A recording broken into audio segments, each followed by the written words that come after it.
the level of risk of someone who's very high profile, apparently, indulging in this kind of behavior, I don't understand it. And some people say, well, that's just the kind of the adrenaline of being famous. I don't quite understand it. It seems incredibly foolish to me. What do you think? Well, I suppose never underestimate the direction that a man's genitals can give him. Sorry. No, I think part of the tragedy of this is not realizing that I think it's the opposite, actually, of what we've just heard. That, well, I mean, obviously there's some of this, that when you get into TV, you start thinking you're larger than life.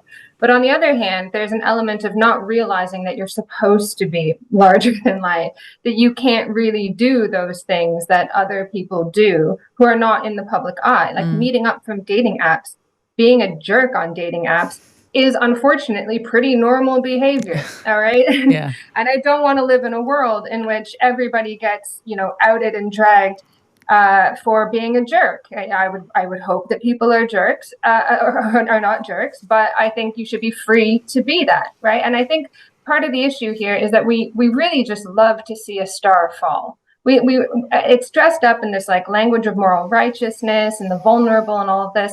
But I think underneath it is that we like to see when the mighty fall. And so since when do people on television need to be paragons of virtue?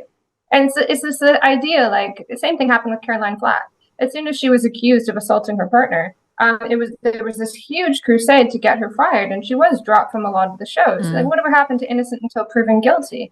All right, we have to have this sort of like trial by media, this big morality play, as though we're all children, and we have to be careful, and that our parents who are on TV and making an example for us don't do anything bad, because then we'll enact it in our own lives. I mean, give people a little bit more credit than that. I think people need to be free to be jerks, and unfortunately, people in higher positions, they should be aware that they can't take these kinds of risks, but they will. And I don't think that it's necessary to make this big show. I mean, obviously, if something illegal has happened, it's not clear. Yeah. But even then, it's innocent until proven guilty.